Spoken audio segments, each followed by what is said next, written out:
Rocket reusability ने rockets को अक्सर लॉन्च करने की फ्रीक्वेंसी बढ़ा दी है, पर अब नई लिमिट्स दिखाई दे रही आइसन। पहले ये आइडिया सिंपल लगता था। अगर एक रॉकेट लैंड करके फिर से उड़ सकता है तो लॉन्च रेट्स बढ़ानी चाहिए और कॉस्ट्स कम करनी चाहिए। यह असम्पशन अब टूटने लगी है। स्पेस एक्स जैसी कंपनियों ने प्रूव दिया कि बूस्टर्स वापस आ सकते आईएसएन, वर्टिकली लैंड कर सकते आईएसएन और फिर से इस्तेमाल हो सकते आईएसएन। सिर्फ इसी बात ने पूरी इंडस्ट्री की एक्सपेक्टेशंस बदल दी।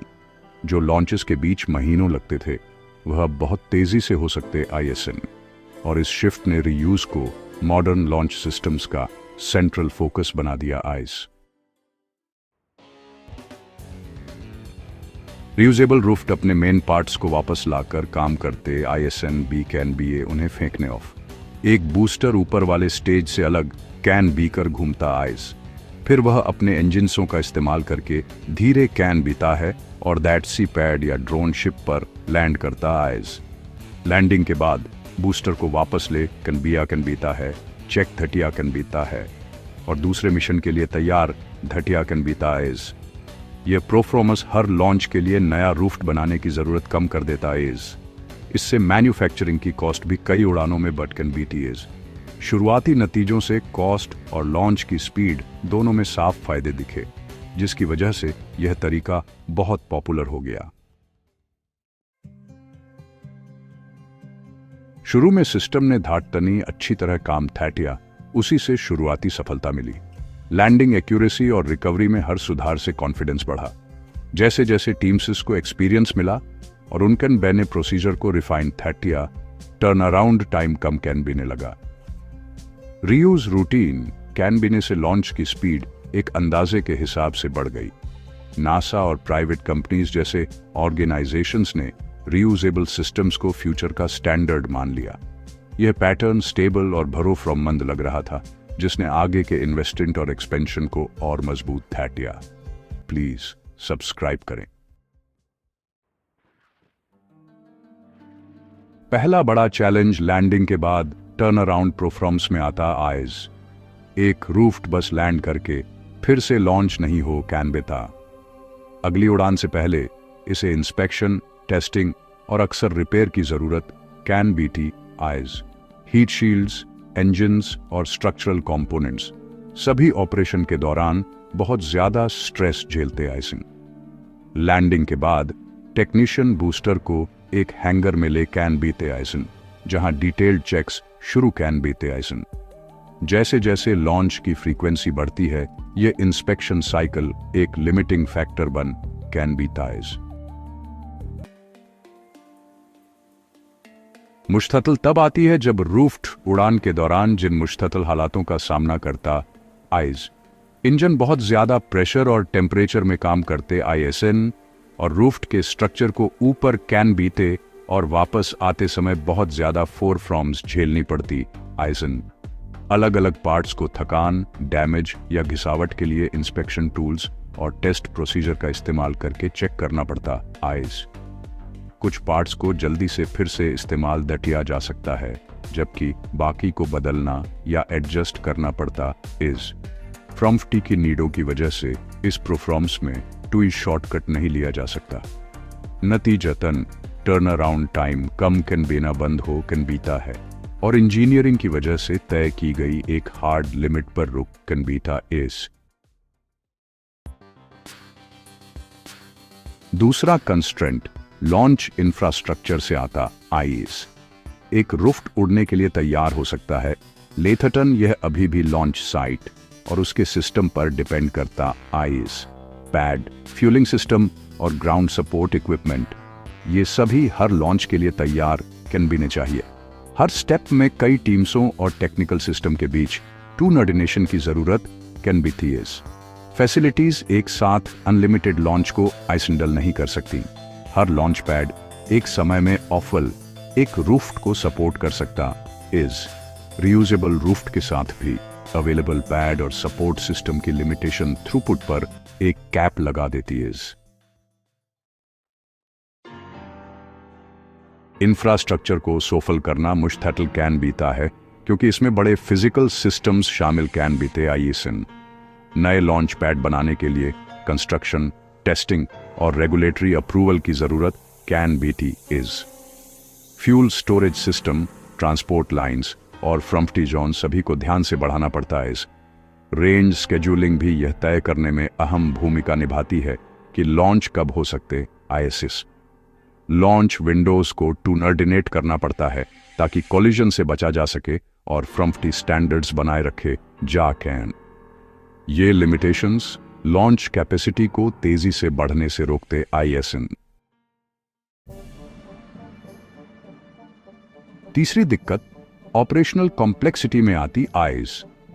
हर लॉन्च एक पेलोड पर निर्भर करता है जिसे रूफ्ट के साथ ही तैयार कैन बिना चाहिए। सीएंटेन लाइट्स, कार्गो या क्रू सिस्टम्स अपने खुद के तैयारी और टेस्टिंग प्रोफॉर्म्स से गुजरते आईएसएस। रूफ्ट के साथ इंटीग्रेशन के लिए एकदम सही अलाइनमेंट और वेरिफिकेशन स्टेप्स की जरूरत कैन बिटी इज। अगर पेलोड में देरी कैन बिती है तो लॉन्च भी लेट हो कैन बिता है, भले ही रूफ्ट पूरी तरह से तैयार क्यों न कैन बी। इसका मतलब है कि कई सिस्टम्स को एक ही समय पर तैयार कैन बिना पड़ता है। जैसे जैसे सिस्टम बड़ा कैन बिता है, टूनर्डिनेशन एक लिमिटिंग फैक्टर बन कैन बिता है। टीम्स को रूफ्ट की तैयारी, पेलोड इंटीग्रेशन, मौसम की कंडीशन और रेंज की अवेलेबिलिटी को एक साथ सिंक्रोनाइज करना पड़ता है। सिस्टम के एक पार्ट में देरी पूरे शेड्यूल को इफेक्ट करती है। जैसे जैसे लॉन्च की स्पीड बढ़ती है, ये इंटरेक्शन और भी बार बार कैन बिते आईएसएन्स और ज्यादा कॉम्प्लेक्स हो कैन बिते आईएसएन। सिस्टम एक सिंपल सीक्वेंस के बी कैन बी ए डिपेंडेंसी के नेटवर्क की तरह बिहेव करने लगता है। एक पॉइंट पर उस नेटवर्क को मैनेज करना रूफ्ट लॉन्च करने से भी ज्यादा मुश्किल हो कैन बिता है। इन रुकावटों का मिला जुला असर डिमिनिशिंग रिटर्न्स पैदा करता है। रीयूजेबिलिटी अभी भी वैल्यू देती है, लेथातन लॉन्च रेट में हर अगली बढ़ोतरी अचीव करना मुश्तातल कैन बीता है।